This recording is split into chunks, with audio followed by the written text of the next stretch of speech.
IIT JEE और NEET के लिए इस प्रश्न में आप यहाँ देख पा रहे हैं कि 3 प्लेट्स हैं जो काफ़ी साइज में बड़े हैं। इनके बीच की दूरी यहाँ पर d है, यहाँ पे 2d है और इस पर q चार्ज और इस पर 2q चार्ज दिया गया है। इस पर कोई चार्ज नहीं है। ऐसे में जब हम की को ऑन करेंगे तो इस की के थ्रू कितना चार्ज फ्लो करेगा ये बताना है। तो यहाँ पर चार्जेज को हम चार्ज डिस्ट्रीब्यूशन लॉ से डिस्ट्रीब्यूट करेंगे तो हमें पहले प्लेट के बाहरी हिस्से पर और लास्ट वाले प्लेट के बाहरी हिस्से पर जो चार्ज का अमाउंट होता है सभी प्लेटों पे जो चार्ज है उसका सम बाई 2 होता है, इसलिए 3/2 क्यू इस पर होगा और 3/2 क्यू इस पर होगा। इस प्रकार क्यू में से 3/2 यहाँ पर आ गया तो यहाँ पर इस सरफेस पर -q/2 आएगा ताकि दोनों को जोड़ने पर क्यू मेंटेन हो जाए चार्ज कंजर्वेशन रूल से। फिर यहाँ पर 2q है तो यहाँ पर -q/2 है तो यहाँ पर उतना ही +q/2 होगा और q/2 को हम 2q में से हटाएंगे तो 3q/2 बचेगा। इस प्रकार इस सरफेस पर 3q/2 आ जाएगा।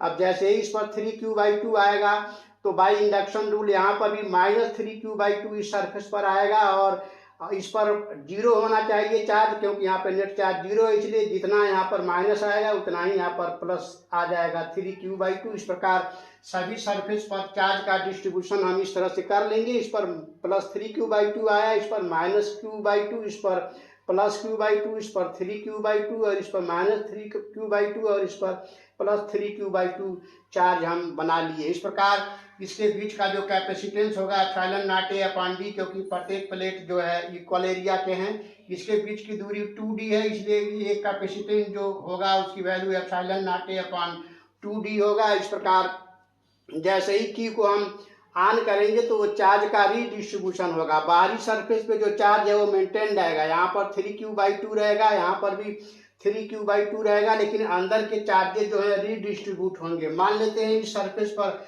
-q1 चार्ज आया तो इस सरफेस पर बाई इंडक्शन +q चार्ज आएगा और मान लीजिए इस पर q2 चार्ज आया तो बाई इंडक्शन इस पर -q2 चार्ज आएगा। लेकिन चार्ज कंजर्वेशन लॉ के अनुसार हम देख पा रहे हैं कि ये बीच वाला जो प्लेट है इस पर q1 और +q2 चार्ज जो होगा वो पहले वाले चार्ज 2q के बराबर होगा।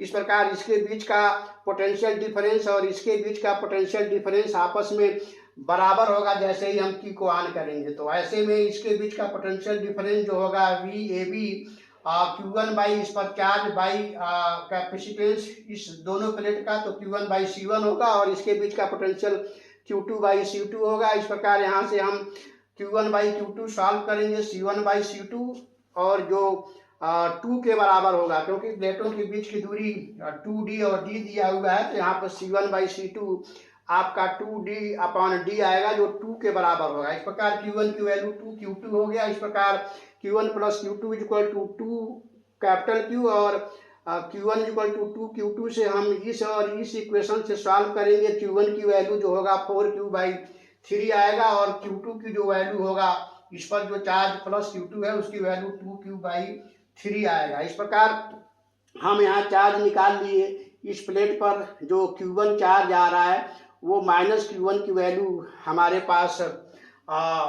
निकल गया, फिर q2 की वैल्यू निकल गया। इस प्रकार हम इस वाले प्लेट पे जो चार्ज है उसको हम सॉल्व करके निकाल सकते हैं कितना चार्ज की के थ्रू फ्लो होगा। तो इस वाले सरफेस पर पहले वाले प्लेट के अंदर वाले सरफेस पर हमारे पास -q/2 चार्ज था।